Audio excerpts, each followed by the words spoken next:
এটা হচ্ছে শাপলার ফুল, মানে লটে ফ্লাওয়ার, সরি লটে না তো ওয়াটার লিলি, এটাকে বলা হয় ওয়াটার লিলি। ওয়াটার লিলি মানে শাপলা, ইংরেজিতে বলে ওয়াটার লিলি। আজকে আমরা ওয়াটার লিলিকে পাকোড়া বানিয়ে খাবো। কিভাবে পাকোড়া বানিয়ে খেতে হয় আমি আপনাদের আজকে দেখাবো। যে শাপলা ফুলের পাকোড়া, এটা হচ্ছে সাদা শাপলা ফুল, কিন্তু এটার মধ্যে একটা পিঙ্ক পিঙ্ক একটা শেড আছে, দেখেন অসাধারণ লাগতেছে এটা শেডটা।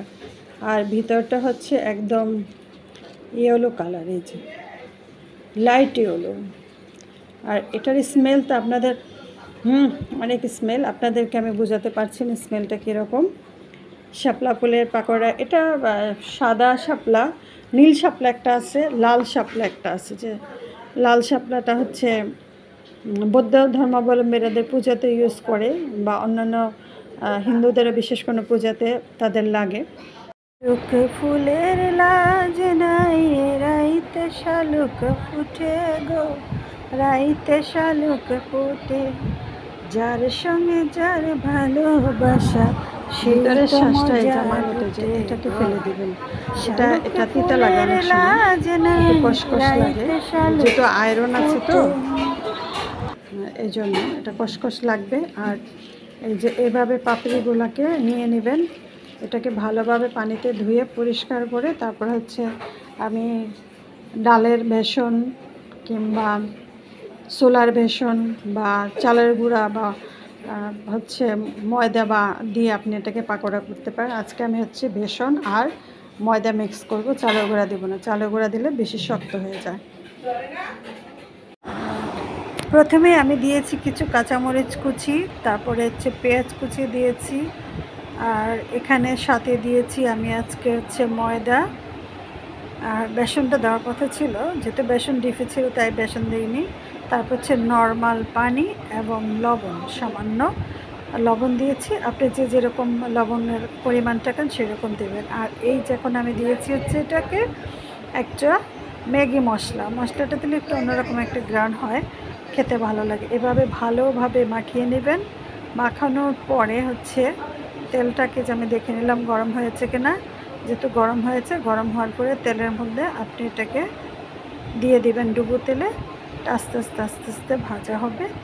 ভাজা হওয়ার পরে আপনাকে খেতে খুব মজা হবে। আর আমি আসলে আরেকটা জিনিস মিস করছি, সেটা হচ্ছে আমি হালকা আলু কুচি দিয়েছিলাম একটু ক্রিস্পি হওয়ার জন্য। যেহেতু পাপড়িগুলো তো পাতলা পাতলা, তো একদম শক্ত শক্ত হয়ে যাবে, নরম থাকবে না ভিতরটা। ওই ভিতরটা নরম, বাইরে যাতে ক্রিস্পি হয় সেজন্য আমি এটা দিয়েছি। আর আমি এখানে কোনো গোলমরিচ, গরম মশলা বা অন্যান্য কোনো কিছু ইউজ করি নাই, যেহেতু শাপলা পাতা পাপড়িগুলা ফুলের, সেজন্য আমি অন্য কিছু ইউজ, শুধু কাঁচামরিচ, পেঁয়াজ আর হচ্ছে ধনে পাতা চাইলে অনেকে দিতে পারেন, আপনার যদি ইচ্ছা হয় একটু পুদিনা পাতা দিতে পারেন, মানে খাওয়ার রুচির পরিবর্তনের জন্য। এটাতে যেহেতু প্রচুর আয়রন আছে সেটা খাওয়া যেতে পারে। আর বিকেলের নাস্তাতে এটা খেতে খুবই মজা। বিকেলের নাস্তা মানে হচ্ছে একটু মুখরোচক কিছু খাবার, আমরা যেহেতু বাংলাদেশে আমরা এটা পছন্দ করি সেই জন্য। আর ভিডিওটি শেষ করার আগে আবার একটু বলছি, প্লিজ আমার চ্যানেলটা একটু সাবস্ক্রাইব করবেন, বেশি বেশি লাইক করবেন, শেয়ার করবেন, কমেন্ট করবেন। আর এই ধরনের রান্না যদি পেতে চান তাহলে আমার সাথেই থাকুন, এবং কী ধরনের রান্না দেখতে চান প্লিজ কমেন্ট করে জানাবেন।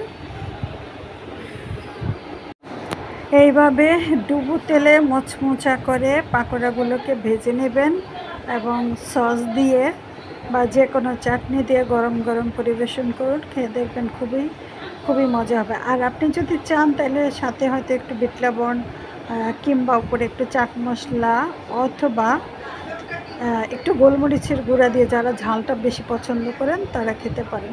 আর সাথে চাইলে আপনি একটু বোম্বে মরিচ কিংবা কাঁচামরিচ সেটাও খেতে পারেন।